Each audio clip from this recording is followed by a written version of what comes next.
Buenos días. Entonces, yo les voy a presentar este trabajo acerca de candidosis cutáneas de etiología micótica mixta. El objetivo de este trabajo fue determinar los casos de candidosis mixtas encontradas en el Laboratorio de Micología del Hospital General de México en un periodo de 2 años y medio. Como sabemos, pues la candidosis es una de las micosis oportunistas más frecuentes en los humanos y puede presentarse como diversos cuadros clínicos, desde cuadros superficiales hasta sistémicos. Esto es causado por diversas especies de levaduras del género Candida, y dentro de las más frecuentes está Candida albicans, seguido de Tropicalis, Candida glabrata, Candida parapsilosis, Candida krusei y Candida duvinensis. Existen diversos factores predisponentes para el desarrollo de estas micosis, entre los cuales pues, existen factores fisiológicos como cambios en pH, enfermedades o procesos debilitantes, inmunodeficiencias ya sea primarias o adquiridas y factores iatrogénicos. Existen diversas variedades clínicas de candidosis. Las podemos clasificar como mucocutáneas, cutáneas puras, misceláneas o sistémicas. Dentro de las mucocutáneas nos vamos a enfocar en lo que es la candidosis orofaringea y genital, de estas manifestándose como vulvovaginitis y balanitis, y dentro de las cutáneas y misceláneas, los intértigos, la onicomicosis y la otomicosis. La vía de entrada puede ser tanto endógena como exógena. Endógena, porque sabemos que Candida albicans es parte de la flora habitual, y esto, el desarrollo de Candida albicans va a ser favorecida por algún factor predisponente, y la vía exógena va a ser por algún dispositivo como catéteres, jeringas, infecciones nosocomiales o por contacto sexual en el caso de la balanitis.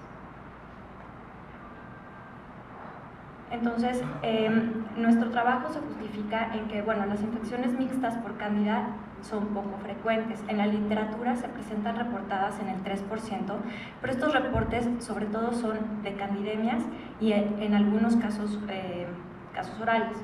No existen en sí datos acerca de aislamientos mixtos en otro tipo de candidosis, que es en lo que nos vamos a enfocar.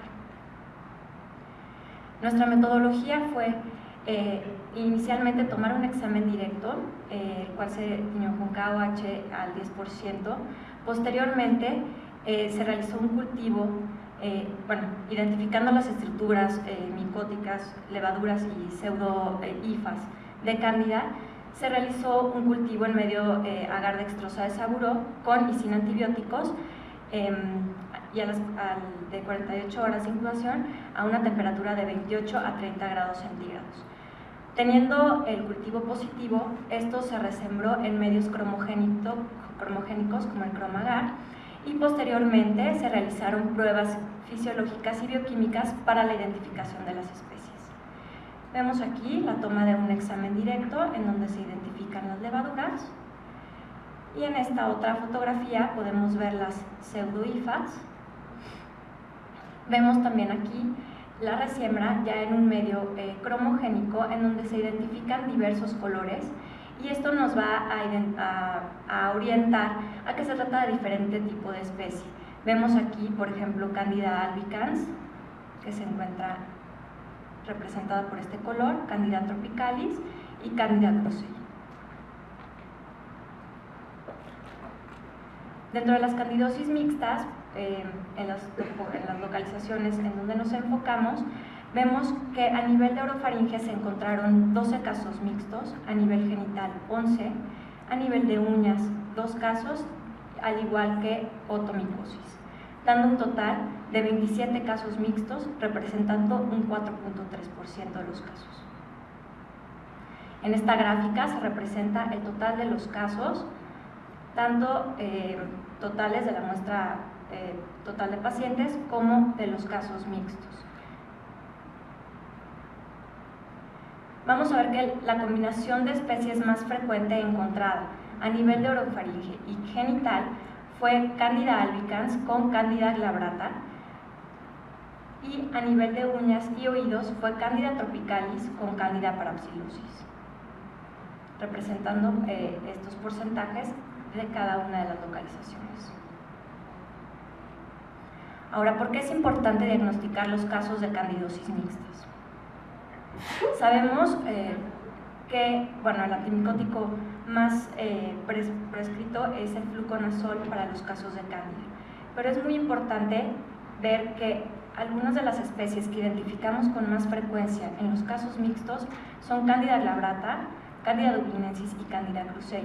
Estas son resistentes, mostrando concentraciones inhibitorias mínimas hasta de 32 microgramos por mililitro, a diferencia de Candida albicans, Candida tropicalis y Candida parapsilosis, en donde todavía muestran sensibilidad a fluconazol. Como mencionamos, bueno, las asociaciones más frecuentes fueron Candida albicans y Candida glabrata, y a nivel de oídos, Candida tropicalis y Candida parapsilosis. Dentro de las conclusiones, bueno, las candidosis mixtas son poco frecuentes, observándose entre el 4 al 6% de las diferentes formas clínicas. Recordemos que nuestro estudio fue un 4.3% de los casos. La presencia de 2 o más especies puede explicar el por qué algunos casos no responden al tratamiento habitual y son casos recurrentes, por lo cual clínicamente y micológicamente no tienen cura. Y estos son los casos que muchas veces nos cuestan trabajo manejar y debemos de pensar que se trata de una candidosis mixta, o sea que no solo es Candida albicans, que es lo más frecuente, sino que puede haber otra especie asociada. Y la identificación de candidosis mixtas repercute por ello en la elección del esquema terapéutico. Gracias por su atención.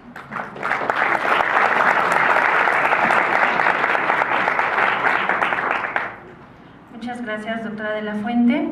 En este momento tenemos, vamos muy bien de tiempo, algunos minutos para preguntas y comentarios para las 4 ponentes. Sí, doctor Campos. Bueno, felicidades a la doctora por su trabajo, muy práctico en la medida de por qué no nos ponemos candidatos. Mi pregunta es, en el estudio, ¿por qué se pidió primero el agasaburol y después el cromagar? ¿Por cuestión de costos o cuál fue el motivo por el cual se hizo en esa secuencia y no directamente un cromagar?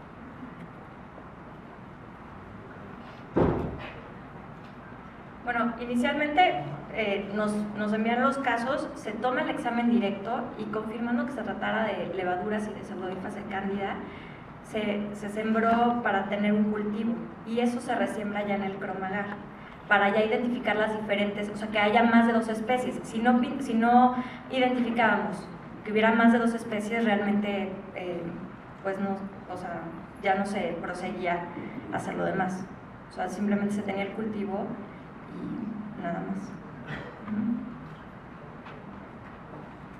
Sí, doctora.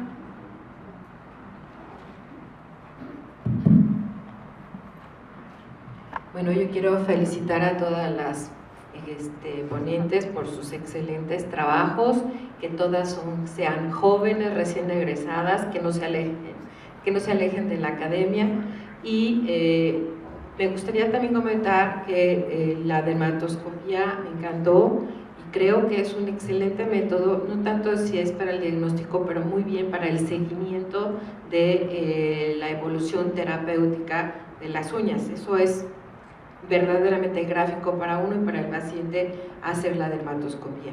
Y otro que quisiera yo comentar es el trabajo del Neodymium YAG. Tengo varios años insistiendo y felicito a los profesores que hayan querido hacer un trabajo de investigación iniciando con el Neodymium YAG. Es un láser que trabaja muy bien para las uñas, tengo ya 2 años trabajando con esto y sí se cura, o sea, les puedo decir que sí se cura. Una sola sesión no es suficiente, vemos que hay progreso, pero yo les puedo pasar de mi experiencia personal que con 1 año de tratamiento cada 2 o 3 meses el paciente va a ir eliminando el hongo. ¿Cómo funciona? Hay mucho campo que investigar, muchísimo, no porque no es un micolítico el láser, la luz no va a destruir al hongo, pero al parecer altera el medio ambiente en que se desarrolla y la radiación infrarroja del 1064 es el que modifica, es lo que modifica las proteínas tanto del hongo como de la uña y favorece que esa uña empiece a crecer. Entonces creo que hay campo muy amplio para esto y realmente felicito a todos por su participación. Muchas gracias, doctora. Sí, doctora, adelante. El trabajo de la doctora Silva me pareció muy bien, es un trabajo bien llevado, como dice María del Pino, es de felicitar a todos, y quisiera hacer dos comentarios en relación con él. En primer lugar, es cierto que no todos los que practicamos la dermatología tenemos un laboratorio en nuestras oficinas, pero sí he insistido mucho que el uso de un microscopio es bastante sencillo. El microscopio y unas cuantas tinturas pueden ser suficientes para hacer un diagnóstico micológico rápido, no se necesita realmente un laboratorio en especial. Y el segundo comentario, que son cosas muy personales, es que el término dermatología deriva de la raíz griega derma, que significa piel, y las asistencias que tiene son dermatología, no es dermología. Por lo tanto, somos dermatólogos, no somos dermólogos. No hay dermología patológica, es dermatopatología. Igual es la dermoscopía, no creo que es un término no muy adecuado, y ahorita las veces que se refirió a ella María lo dijo así, dermatoscopía. Creo que eso es el comentario. Muchas gracias, doctor Moreno. Sí, doctora Carlos. Muchas gracias y felicito a este cuarteto de mujeres jóvenes, y dentro de ellas, de las 4, 2 futuras dermatoscopistas de hongos, que eso se necesita cada vez más, dividir la dermatoscopía. Es completamente correcto, doctor, no somos es término correcto, es dermatoscopía. Ajá. Y el primer trabajo, doctora, muchísimo cuidado, vas a rayar el dermatoscopio, necesitas mucho aceite, 3 gotas gruesas de aceite. Y hace falta para los dos trabajos mayor follow-up, mayor zoom, mucho acercamiento. Algunos son muy buen acercamiento y no dermatoscopía, se tiene que ver mucho más nítido y más cercano. Están haciendo un gran acercamiento, pero creo que la gran mayoría no tiene una dermatoscopia como se debe de hacer por la falta del aceite, porque el aparato que tienen es muy bueno, es luz polarizada, pero hagan más contacto, no pasa nada con 3 gotas muy gruesas de aceite. Sus fotografías van a ser mejor. Y en el primer trabajo, mientras no esté estandarizado por el consenso de dermatoscopía mundial, se puede llamar como se le quiera llamar, pulverización o, ¿cuál fue el otro nombre? Dijeron 3 nombres. Mientras no esté aceptado por consenso, pueden llamarle como quieran. Y bueno, esas onicomicosis muy bonitas, amarillas, hasta donde yo tengo conocimiento, no existe ninguna malignidad en uñas, hablando en esto, que sea de color amarillo o pardo. Sin embargo, esas onicomicosis bonitas, pero que no coincide para nada en el centro donde yo trabajo de tercer nivel, que esas onicomicosis ya no son amarillas, vienen moradas, vienen rojas, vienen traumatizadas, en principio por la mano que pone por ahí, por ejemplo, el patólogo, vienen red y multi y maltratados, algunos de ellos o muchos de ellos inmunosuprimidos, y entonces ya no son color amarillento, ya son azules, ya son grises, y entonces esto nos hace esas onicomicosis muy sencillas. La dermatoscopía en este momento es demasiado sencillo, pero cuando se mezclan los colores, la dermatoscopía es muy difícil y necesitamos, por supuesto, la biopsia, y a veces hacer hasta una matricectomía para descartar una melanomiquia por patología maligna como es el melanoma. Y sobre todo cuando vienen muy tratados por aquella doctora que nos ofrece la receta gratuita, que es la doctora Lolita Ayala, nos complica más la existencia. Entonces, tener muchísimo cuidado con el multitratamiento previo. Felicitaciones a los dos trabajos, y del segundo, felicidades. Muchas gracias, doctor Carlos. Sí, Químico.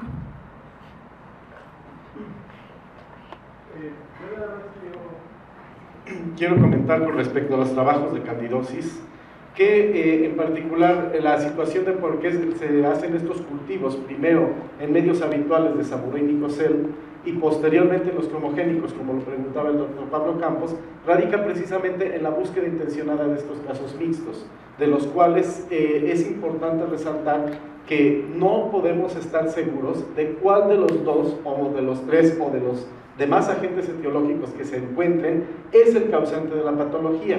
Alguna vez esa pregunta nos la hicieron diciendo que si teníamos 2 especies de cándida, si las 2 estaban coparticipando o cuál era la responsable.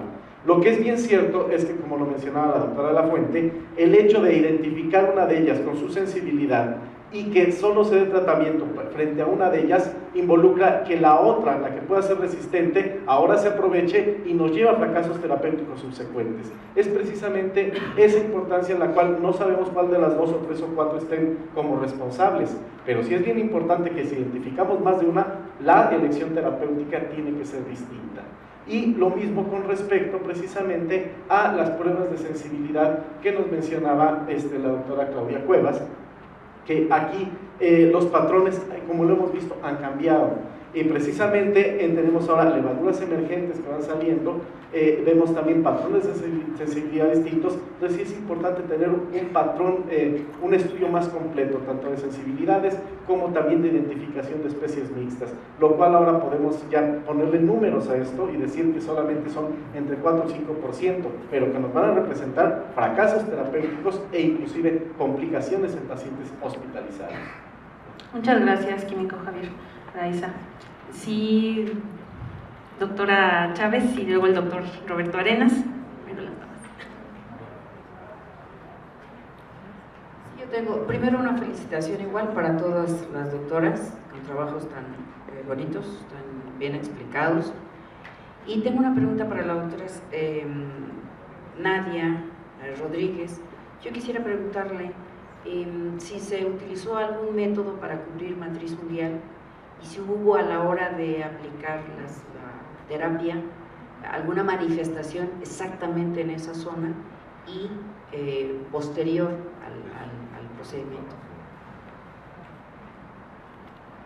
No se protegió con nada lo que es la matriz unguial. De hecho, el láser lo que promueve es también aplicarlo a nivel de la matriz. Es desde el borde, todo el borde, pues lo que es desde el eponiquio hasta el hiponigio completamente, y bordes laterales.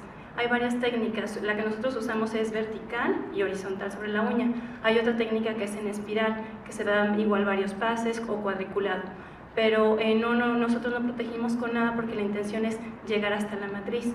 Dentro de los efectos secundarios que nosotros vimos, pues sí hubo discromías de algo, pues yo creo que también estimuló un poquito en nuestra población lo que es la respuesta de los melanocitos en esa zona, y las fisuras. En algunos pacientes pues fue, yo creo, la energía pues sensibilizó a nivel de la uña y eso ocasionó este tipo de lesiones que fueron las fisuras, y lo que observamos que es las líneas de Bo, que después se detiene también un poquito el crecimiento para empujar a la uña que viene, que está mejor. Lo que comentaba la doctora es que, bueno, si una sola aplicación, nosotros decidimos hacerlo así por cuestiones que pues el láser nosotros no lo facilitaron, nosotros no contamos con el láser, y pues más que nada era una sesión según como nos comentaba el proveedor del equipo, que con una sola aplicación aparentemente eso tenía por nosotros, por eso optamos por hacer una sola aplicación y valorar según lo que el proveedor era lo que recomendaba. Entonces, según eso fue la respuesta que nosotros obtuvimos. Lo que sí es que podemos ver es que hay cambios importantes en las uñas, que hay una mejoría clínica, y pues eso nos quiere decir que necesitamos como más estudios, hacer como a lo mejor combinándolo. Nosotros al final, no lo mencioné ahí, pero quisiera utilizar un queratolítico al inicio, adelgazar más la uña y volver a aplicarlo, y en más sesiones combinado o en pulsos pudiéramos tener una respuesta mucho mejor que una sola aplicación. Yo creo que la finalidad de este estudio es ver que, bueno, si no se está sirviendo porque los pacientes no tenían ningún otro tipo de ni queratolíticos ni nada, y a veces son uñas con grosores importantes que en nuestra población es común por el hecho de que tardan muchísimo tiempo en acudir a que se les valore o a que inicien tratamiento, ¿no? Pero bueno, es como un inicio acerca de cómo se puede dar la terapia con esta forma o con este láser. Voy a comentar un poco los diferentes trabajos. Primero, a lo mejor el de láser que ya están tocando. Acuérdense que los láseres tienen afinidad por los colores, entonces eso es muy importante. Este mismo láser se usa para matricectomía, entonces para que no lo usen con tanta libertad, porque entonces pueden dejar al paciente sin onicomicosis pero sin uña. Entonces es algo que tiene sus riesgos y claro, no están estandarizados los tratamientos. Nosotros, como dice Nadia, utilizamos lo que dice el proveedor del láser, que utilizaron en 100 pacientes en Estados Unidos, y eso es muy importante.